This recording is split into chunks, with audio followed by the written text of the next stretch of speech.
മോളുടെ രണ്ടാമത്തെ birthday കോക്കോമലന്റെ തീമിൽ celebrate ചെയ്യാന്നാണ് വിചാരിച്ചിട്ടുണ്ടായിരുന്നത്. അപ്പൊ അതിന് വേണ്ടിയിട്ട് ഉണ്ടാക്കിയിട്ടുള്ള ഒരു നെയിം ബോർഡാണിത്. കാർഡ്ബോർഡിലാണ് ഉണ്ടാക്കിയിട്ടുള്ളത്. ബാക്കി എല്ലാ സാധനങ്ങളും പ്രിന്റ് എടുക്കുകയാണ് ചെയ്തിട്ടുള്ളത്. അപ്പൊ നമുക്ക് സിമ്പിൾ ആയിട്ട് വീട്ടിൽ തന്നെ ഉണ്ടാക്കി എടുക്കാൻ പറ്റുന്നതാണ്. എനിക്ക് കുറച്ച് വലുതായിട്ട് ഇതുപോലെ നെയിം ബോർഡ് ആയിട്ടും ആയിരുന്നു ആവശ്യം ഉണ്ടായിരുന്നത്. അതുകൊണ്ടാണ് ഇങ്ങനെ ചെയ്തിട്ടുള്ളത്. ഇതിനെ ഒന്ന് ചെറുതാക്കി ചെയ്യുകയാണെങ്കിൽ നമുക്ക് വേണമെങ്കിൽ കേക്ക് ടോപ്പർ ഒക്കെ ആയിട്ട് ചെയ്യാൻ പറ്റുന്നതാണ്. 3D പോലെയൊക്കെ തോന്നാൻ വേണ്ടിയിട്ട് നമ്മൾ ഓരോ ലെയർ ആയിട്ടാണ് ഇത് ഒട്ടിച്ചു കൊടുത്തിട്ടുള്ളത്. ഇതിന്റെ താഴെ നമുക്ക് കുറച്ചുകൂടെ ലെയർ ഒക്കെ കൊടുത്തിട്ട് നല്ല ഭംഗിയാക്കാൻ പറ്റും. എനിക്കധികം സമയമൊന്നും ഉണ്ടായിരുന്നില്ല. അതുകൊണ്ട് പെട്ടെന്ന് ചെയ്ത് തീർത്തിട്ടുള്ളതാണ്. ഫിനിഷിംഗ് ഒന്നും ഇല്ല ചെയ്തതിനകത്ത്. പിൻട്രസ്റ്റിലൊക്കെ കേറി നോക്കിക്കഴിഞ്ഞാൽ നമുക്ക് ഒരുപാട് തീംസ് ഒക്കെ കിട്ടും ഇതിന്റെ. ഇതായിരുന്നു ട്ടോ ഫൈനൽ ഔട്ട്പുട്ട് എന്ന് പറയുന്നത്. ഇങ്ങനെയായിരുന്നു ഞാൻ ചെയ്തിട്ടുണ്ടായിരുന്നത്. അപ്പൊ നമുക്ക് ഇഷ്ടമുള്ള ഒരു ഡിസൈൻ സെലക്ട് ചെയ്താൽ മതി പിൻട്രസ്റ്റിന്ന്. അതിനാവശ്യമായിട്ടുള്ളതൊക്കെ നമുക്ക് എന്നിട്ട് പ്രിന്റ് എടുത്താൽ മതി. ഞാനിത് എങ്ങനെ ചെയ്തതെന്നുള്ളത് കാണിച്ചു തരാം. ഇങ്ങനെയായിരുന്നു ട്ടോ കോക്കോമലൻ തീമിലെ ബർത്ത്ഡേ ഞങ്ങൾ സെറ്റ് ചെയ്തിട്ടുള്ളത്. എല്ലാം ഉണ്ടാക്കിയത് തന്നെയാണ് കാർഡ്ബോർഡൊക്കെ വെച്ചിട്ടുള്ളത്. ഓരോന്നിന്റെ വീഡിയോ ഞാൻ സെപ്പറേറ്റ് അപ്ലോഡ് ചെയ്യാം. അപ്പൊ ഞാൻ ആദ്യം ഇങ്ങനെ ഒരു 2 എന്ന് പറയുന്ന ഒരു കാർഡ്ബോർഡിനകത്ത് വെട്ടിയെടുത്തു. ഒരു സൈഡിൽ ഇതുപോലെ റോസ് കളറിലുള്ള പേപ്പറും ബാക്ക് സൈഡിൽ വൈറ്റ് കളറും ചേർത്ത് കഴിഞ്ഞപ്പോഴാണ് കേട്ടോ ആ ഒരു ബോർഡർ വന്നിട്ടുള്ളത്. കുറച്ച് വലുപ്പത്തിൽ വേണമെന്ന് ഞാൻ പറഞ്ഞല്ലോ. അത് കാരണം 2 A4 ഷീറ്റിലായിട്ടാണ് ഞാൻ ഈ ഒരു റെയിൻബോ പ്രിന്റ് എടുത്തിട്ടുള്ളത്. അത് കട്ട് ചെയ്ത് ഒരുമിച്ച് ചേർത്ത് ഒട്ടിക്കാന്നാണ് വിചാരിച്ചിട്ടുള്ളത്. സെന്ററിൽ കൊടുക്കാൻ വേണ്ടിയിട്ട് ഇവരുടെ ഒരു ഫാമിലി ഫോട്ടോയും ഞാൻ പ്രിന്റ് എടുത്തിട്ടുണ്ട്. പിന്നെ കൊക്കോമലന്റെ ഒരു ലോഗോയും. അപ്പൊ നമുക്ക് ആവശ്യമുള്ള ഡിസൈൻ നമ്മൾ എങ്ങനെയാണ് ചെയ്യാൻ ഉദ്ദേശിക്കുന്നത് വെച്ചാൽ അങ്ങനെ പ്രിന്റ് എടുത്താൽ മതി. ഇതുപോലെ തന്നെ ഞാൻ നെയിമിന്റെ ലെറ്റേഴ്സും കൂടെ പ്രിന്റ് എടുത്തിട്ട് കട്ട് ചെയ്ത് വെച്ചിട്ടുണ്ട്. ഇനി ഇതെല്ലാം കൂടെ നമുക്ക് അറേഞ്ച് ചെയ്യാണ് വേണ്ടത്. സാധാ A4 ഷീറ്റിൽ എടുത്ത പ്രിന്റ് ആണ് കേട്ടോ ഈ റെയിൻബോയും ഫാമിലി ഫോട്ടോയും ഒക്കെ. നേരത്തെ കണ്ട ആ കോക്കോമലിന്റെ ലോഗോയും നെയിമും ഞാൻ പ്രിന്റ് എടുത്തിട്ടുള്ളത് ഫോട്ടോ പ്രിന്റ് ആയിട്ടാണ്. അതാണ് കുറച്ച് ഗ്ലൈസിംഗ് ഉള്ള പോലെ അത് തോന്നുന്നത്. ഞാൻ ജസ്റ്റ് കട്ട് ചെയ്തിട്ട് ഒട്ടിക്കുന്നുണ്ട്. നമുക്ക് വേണേൽ പശ വെച്ചിട്ടൊക്കെ ഒട്ടിക്കാം. ഞാൻ ഡബിൾ സൈഡ് ടാപ്പ് വെച്ചിട്ടാണ് ഒട്ടിച്ചിട്ടുള്ളത്. അപ്പൊ നമുക്ക് ഈ റെയിൻബോ ഫുൾ ആയിട്ട് കിട്ടും. പിന്നെ എല്ലാം ഔട്ട്ലൈൻ കംപ്ലീറ്റ് ആയിട്ട് കട്ട് ചെയ്തെടുക്കണം.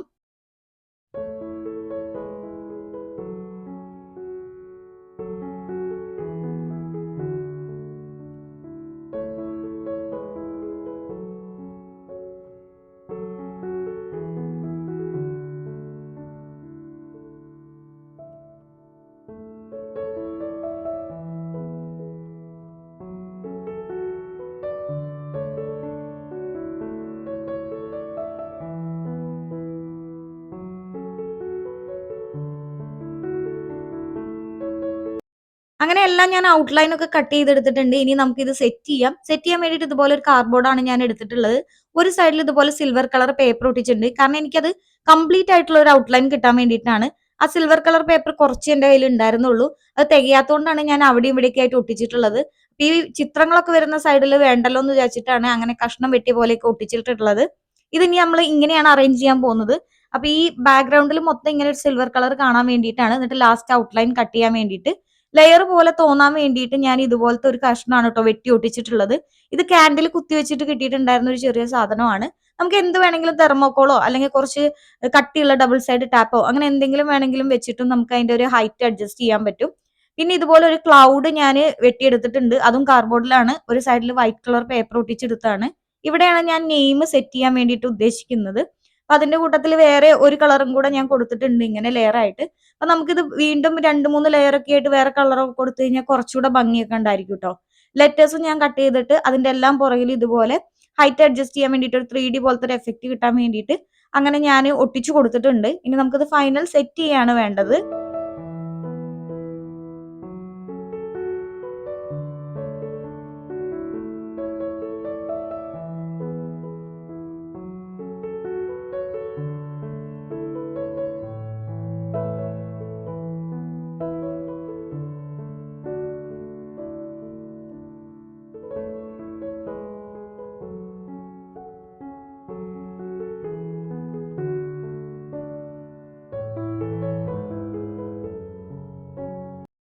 പശ വെച്ചിട്ടാണ് ഞാൻ ഒട്ടിച്ചിട്ടുള്ളത്. പക്ഷെ പശ തീർന്നു പോയിട്ടുണ്ട്. അതുകൊണ്ട് കാര്യമായിട്ട് ഒട്ടുന്നില്ല. ഇങ്ങനെ പറഞ്ഞു പോരുന്നുണ്ട്. അത് കാരണം ഒരു ഡബിൾ സൈഡ് ടാപ്പ് വെച്ചിട്ട് ഒട്ടിച്ച് കഴിഞ്ഞാൽ കുറച്ചുകൂടെ നന്നായിട്ട് നിക്കും. അതിന് വേണ്ടിയിട്ടാണ് ഇങ്ങനെ ഒട്ടിക്കുന്നത്. ഇതിപ്പോ എനിക്ക് സമയമില്ലാത്തതുകൊണ്ട് ഞാൻ ഇത് പ്രിന്റ് എടുക്കുകയാണല്ലോ ഈ റെയിൻബോ ചെയ്തിട്ടുള്ളത്. ഇതിന് പകരം നമുക്ക് കളർ പേപ്പർ ഉണ്ടല്ലോ ചാർട്ട് പോലത്തെ അല്ലെങ്കിൽ കളർ പേപ്പറിനകത്ത് ഇങ്ങനെ കട്ട് ചെയ്ത് ഓരോ കളറും കട്ട് ചെയ്ത് ഒട്ടിക്കുകയാണെങ്കിൽ കുറച്ചും കൂടെ ഒരു നല്ല എഫക്റ്റ് ഉണ്ടാവും. കാണാൻ നല്ല ഭംഗി ഉണ്ടായിരിക്കും. ലെയർ പോലെയായിട്ട് ഫീൽ ചെയ്യും. ഒന്നിന് മുകളിൽ ഒന്നായിട്ട് ഇങ്ങനെ ഒട്ടിച്ചു കൊടുക്കുകയാണെങ്കിൽ. പിന്നെ നമ്മൾ നടുക്കിരിക്കുന്ന ഈ ഫാമിലി ഫോട്ടോ വേണമെങ്കിൽ നമുക്ക് അടുത്ത ലെയർ ആയിട്ട് ഒട്ടിക്കാം. പക്ഷെ ഞാൻ ഇതാ റെയിൻബോന്റെ അതേ ലെയർ തന്നെയാണ് ഒട്ടിച്ചിട്ടുള്ളത്. ഡബിൾ സൈഡ് ടാപ്പ് വെച്ചിട്ടാണ് ഇതും ഒട്ടിക്കുന്നത്.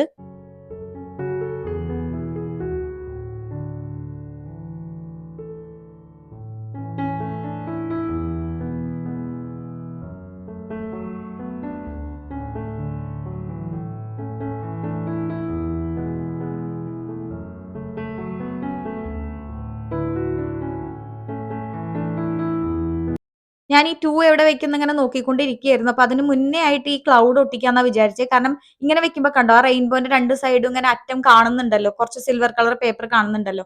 അങ്ങനെ കാണാണ്ട് 2 സൈഡും കാണാണ്ട് ക്ലൗഡ് കയറ്റി ഒട്ടിച്ചിട്ട് പിന്നെ 2 ഒട്ടിക്കാന്ന് വിചാരിച്ചു. അതുകൊണ്ട് ആദ്യം നമ്മുടെ ഈ ക്ലൗഡാണ് ഒട്ടിക്കാൻ പോകുന്നത്. അതിന് ഞാൻ താഴെ ഇങ്ങനെ ഹൈറ്റ് അഡ്ജസ്റ്റ് ചെയ്യാനൊന്നും ഇപ്പൊ കൊടുത്തിട്ടില്ല. ആദ്യം നെയിം സെറ്റ് ചെയ്തിട്ട് കൊടുക്കാന്നാ വിചാരിക്കുന്നത്.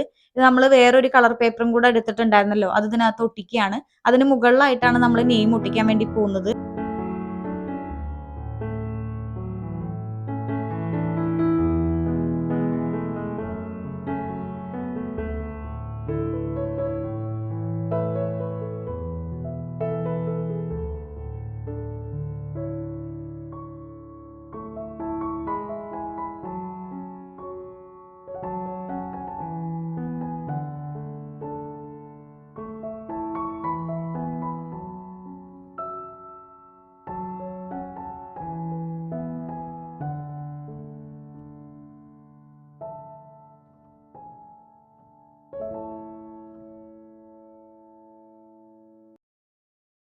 എല്ലാ ലെറ്റേഴ്സിന്റെ പുറകിലും കറക്റ്റ് ആയിട്ട് ഞാൻ ഒട്ടിച്ചു വെച്ചിട്ടുണ്ട് ഒരേ ഹൈറ്റിലുള്ളത്. അപ്പൊ പിന്നെ പെട്ടെന്ന് ഇതിനകത്ത് സ്റ്റിക്ക് ചെയ്യാൻ എളുപ്പമാണല്ലോ വീഡിയോ എടുക്കുന്ന സമയത്ത്. അതുകൊണ്ടാണ് അങ്ങനെ ചെയ്തിട്ടുള്ളത്. അതുകൊണ്ട് പെട്ടെന്ന് ഞാൻ പേര് ഒട്ടിച്ചെടുക്കുകയാണ്.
ഈ ക്ലൗഡ് ഒട്ടിക്കുന്നതിന് മുന്നേ ആയിട്ട് അതിന്റെ താഴെ ഞാൻ കുറച്ചും കൂടെ സിൽവർ പേപ്പർ എനിക്ക് ഒട്ടിക്കാനുണ്ടല്ലോ. അപ്പൊ ഏകദേശം എത്ര ഒട്ടിക്കണം എന്നറിയാൻ വേണ്ടിയിട്ടാണ്.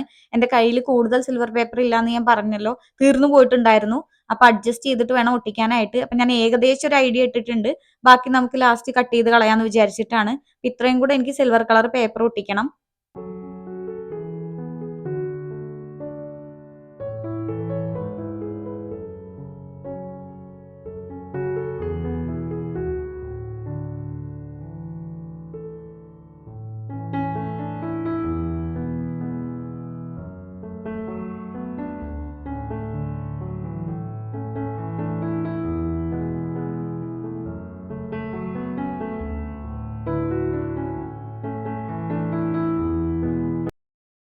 ഇത്രയും ഒരു ഭാഗത്തും കൂടെ എനിക്ക് സിൽവർ കളർ പേപ്പർ ഒട്ടിച്ചെടുക്കണം. പക്ഷെ എന്റെ കയ്യിൽ ഇല്ല. ചെറിയൊരു കഷ്ണം കൂടെ ബാക്കിയുള്ളൂ. അത് കാരണം ഞാൻ ഇവിടെ വേറെ കളർ ഒട്ടിക്കാന്നാ വിചാരിച്ചത്. വേറെ കളർ എന്ന് പറഞ്ഞത് ഈ ഒരു പേപ്പർ 3 ഷീറ്റ് ഒരേ കളറിലുള്ള വെച്ചിട്ടാണ് ഒരു പാക്കറ്റിൽ 5 കളറായിരുന്നു വന്നിട്ടുണ്ടായിരുന്നത്. ഇതാണ് കേട്ടോ ബാക്കിയുള്ളത്. എല്ലാത്തിന്റെ പുറകിലും ഏകദേശം ഈ സിൽവർ കളർ പോലത്തെ ഒരു പാറ്റേൺ ആണ് വരുന്നത്. അപ്പൊ ഞാൻ ബാക്കി വരുന്ന ഭാഗം അങ്ങനെ ഒട്ടിക്കാന്ന് വിചാരിച്ചു. പെട്ടെന്ന് എന്തായാലും തിരിച്ചറിയാൻ പറ്റില്ല. അത് തന്നെ അങ്ങനെയാണ് തിരിച്ചു വെച്ചിട്ടാണ് ഒട്ടിക്കാൻ പോകുന്നത് ബാക്കിയുള്ള സ്ഥലത്ത്.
നെയിം എഴുതിയിട്ടുള്ള ക്ലൗഡാണ് ട്ടോ നമ്മളിനി ഒട്ടിക്കാൻ പോകുന്നത്. അപ്പൊ ഞാനിങ്ങനെ കിടത്തിയിട്ട് ഒട്ടിച്ചു കഴിഞ്ഞാൽ ചിലപ്പോ നമ്മള് ചുവരില് വെക്കാൻ വേണ്ടിയിട്ടാണ് എനിക്ക്. അപ്പൊ നോക്കുന്ന സമയത്ത് ചിലപ്പോ ഗ്യാപ്പൊക്കെ അവിടെയും ഇവിടെയും ഫീൽ ചെയ്യാനുള്ള സാധ്യത ഉണ്ട്. അതുകൊണ്ട് ഞാൻ ഇങ്ങനെ കുത്തനെ ചുമരിലിരിക്കുമ്പോ എങ്ങനെ വെക്കുക എന്നുള്ള രീതിക്ക് കുത്തനെ വെച്ചിട്ടാണ് ഇത് ഒട്ടിക്കാൻ പോകുന്നത്. അപ്പൊ ഈ മഴവില്ലിന്റെ രണ്ടറ്റത്തും ഇത് പുറത്തോട്ട് കാണുന്നുണ്ടോ എന്നൊക്കെ നോക്കിയിട്ട് കറക്റ്റ് ആയിട്ട് സ്റ്റിക്ക് ചെയ്യാൻ പറ്റും. അങ്ങനെ ഞാൻ അത് കറക്റ്റ് ആയിട്ട് ഒട്ടിച്ചെടുത്തിട്ടുണ്ട്. ഇത് കഴിഞ്ഞിട്ട് നമുക്ക് ഇനി ആ 2 എന്ന് പറയുന്ന രണ്ടാമത്തെ ബർത്ത്ഡേ ആണ് ട്ടോ. അത് കാരണമാണ് അവിടെ 2 എന്ന് എഴുതിയിരിക്കുന്നത്. അതും പിന്നെ അതുപോലെ തന്നെ കോക്കോമെലിന്റെ ലോഗോയും കൂടെ ഒട്ടിച്ചു കൊടുക്കണം.